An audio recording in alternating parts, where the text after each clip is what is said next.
Yan mga idol, ito yung 360 rotation display stand. Yan, nabili ko lang po yan sa online.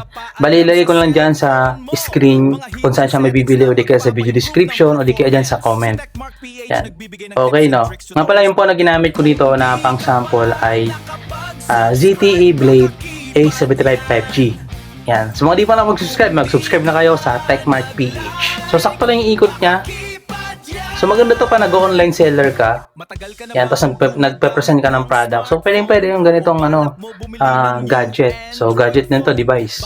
So palitan natin. So ito naman si Nubia Music. Nga pala ang gamit kong cellphone ay Nubia Music. Yan, so ito yung phone ko kapag nanonood ako ng mga movie kasi napakalakas ng sound nito.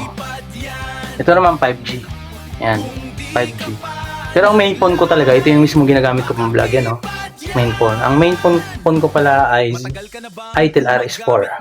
So sakto lang pa ka ng product. Hindi lang cellphone ang pwede dito, pwede mga speaker, pwede kaya mga earbuds, yan, pwede kayo maglagay dito ng earbuds. So may earbuds pa tayo. Mga power bank, yan, pwede ang power bank dito. Yan, so palitan ulit natin. Yan, ito naman si Neo R60 Plus 4G ng Itel Mobile. So may wifi po ito 4G. 4G din ang data niya. Yan, ito yung mga previous na binablog ko.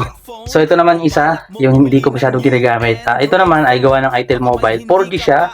So meron din siyang internet gamit ang cloud app. Yun nga lang is wala siyang Facebook. So pwede ka mag-Facebook dito. Pwede ka mag-Facebook dito gamit ang Opera Mini o di kaya yung browser niya. Pero walang Messenger. Pero hindi maganda ang mga camera ng mga to. Itong mga keypad na to. Hindi maganda ang mga camera niyan. Parang props na lang to eh. Yan. Hindi siya kagandaan. Yan. Matatagal din po ito malobat. Ito 1000 mAh battery. Ito naman is 2800 mAh battery. So mas matagal itong malobat. Ito ay Type-C. Ito micro USB yung kanyang charging port. Wala itong wifi, data lang talaga, bubuksan mo yung GPRS niya. Pero 4G yung speed. Yan mga idol, ito naman yung Itel RS4 ko, yung main phone ko. So dito na rin ako nag-edit ng mga videos ko. So the best to Itel RS4. Kahit sabihin pang gawa to ng Itel, para sa akin the best siya. Kasi siya yung nagagamit ko talaga pa naggagawa ko ng vlog. Yan. Kahit mumurahin yung phone nyo, so pwede kayo mag-vlog tulad ng ginagawa ko, mumurahin lang ito. Magkano bili ko nito? 7K lang yata to. Diba? Ayos na. Gaming phone pa siya. Kaso nga lang di ako gaming. Kaya hindi siya bugbog. Roblox lang naman nilalaro ko. Di ako masyado nag-ML. Saka nag-PUBG. Saka nag-CODM. So pag tumagal siya, yung case niya nagiging dilaw.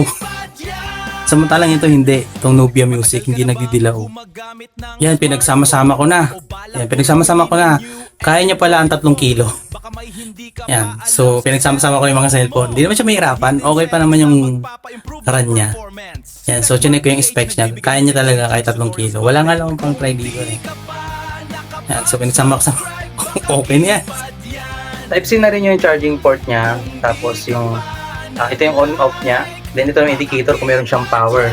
Yan. Kung gusto mo makabili ng ganito, nitong 360 rotation display stand, ilagay ko na lang dyan sa screen ng aking video, di kaya sa description, di kaya sa comment. Yan. So bahala na lang kayo. Pag wala sa comment, nasa description. Pag wala sa description, tap nyo lang yung screen, lalabas yan dyan. Di kaya minsan naka-display na yan sa screen, lumalabas na lang yung sa pusa.